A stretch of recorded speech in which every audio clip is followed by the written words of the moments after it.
looking up the Swan River towards the west bank and admiring the yachts.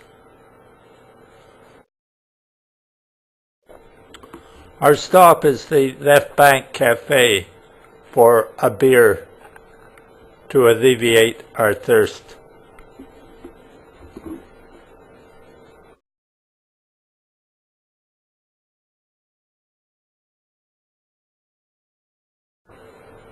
This building has a long history dating back to the 1800s. It was known as the boat builder's house, and here's the original inhabitants.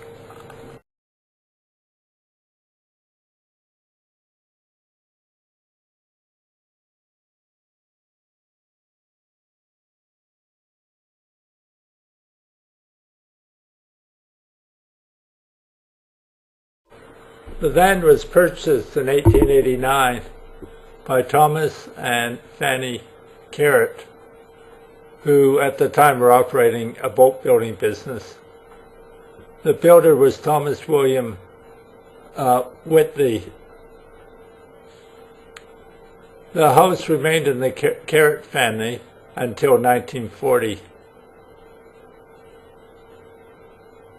The home was then owned by the Driver family until the late 1970s, where it was sold for $104,000 to make way for the building of Riverside Road.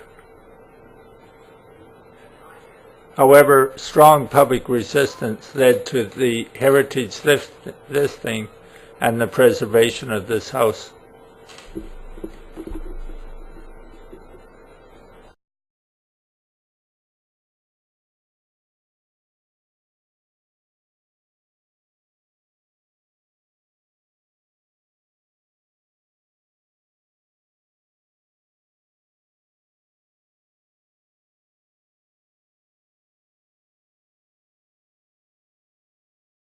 Well, it's time to head back towards Cottesloe. This time we go on the old Fremantle Bridge, which is the original bridge with wooden pilings. We watch the ferry pass underneath.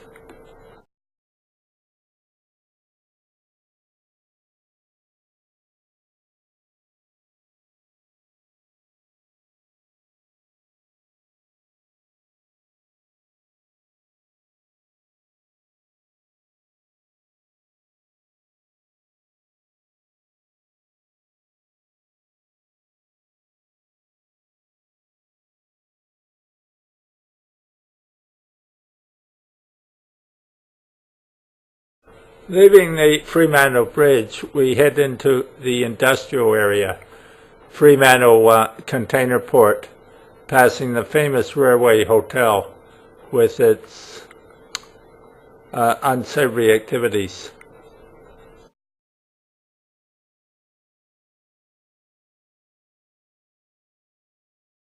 This port is extremely busy.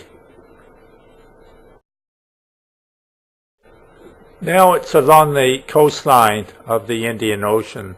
We pass the Oyster Bar, headed to Leighton Beach.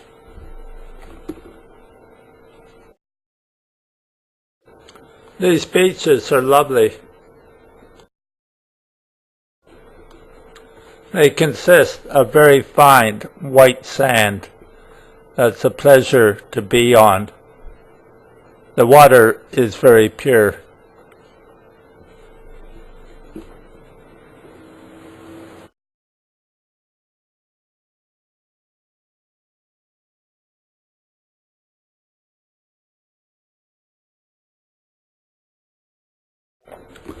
Leighton Beach was the site of the government railway marshalling yard and a car assembly area, but all that's been dismantled and sold, and there's a major high-priced real estate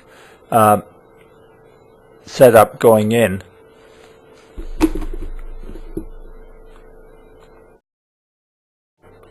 I like some of the artwork on the wooden walls that surround the construction area.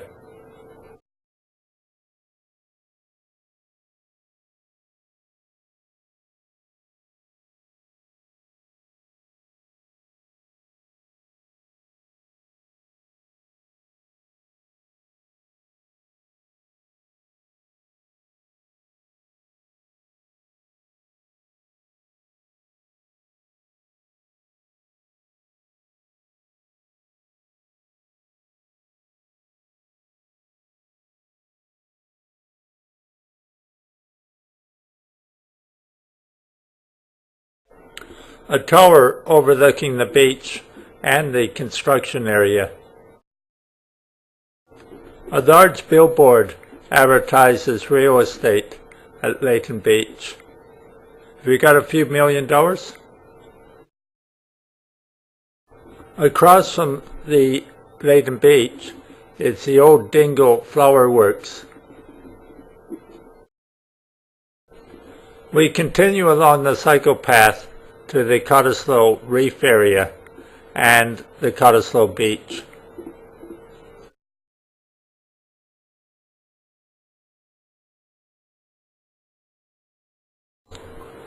This is the McCall Center for behaviorally disturbed kids, but I'm interested because it's actually the old telegraph station for the overseas telegraph line that ran from South Africa to Western Australia in 1900.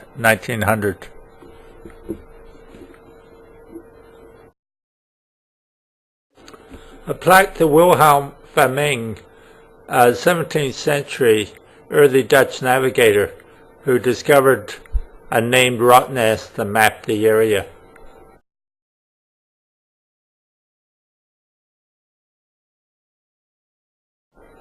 The westerly winds are strong and prevailing.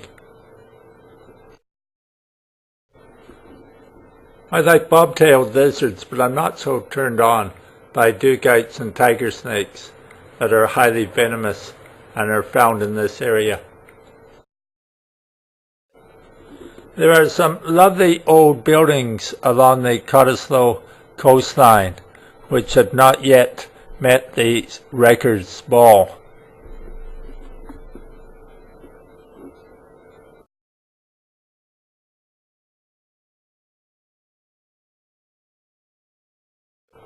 This one is really remarkable. It's pretty well derelict and abandoned, and that looks like asbestos siding, which no one wants to handle these days. We reached Cottesloe Beach proper. It's an outstanding West Australian beach.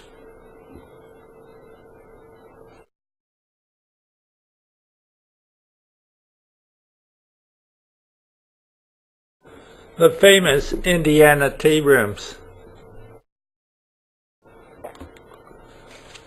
A very slow panoramic view of the Cottesloe Beach and Indiana Tea Rooms, done up with some special effects.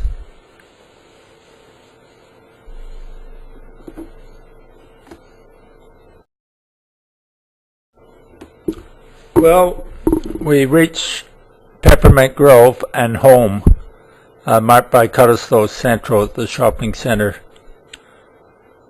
I've covered almost 30 kilometers and the battery of my wheelchair is almost dead.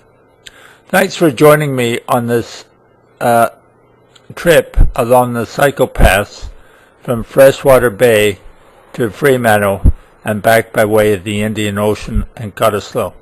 Have a good day.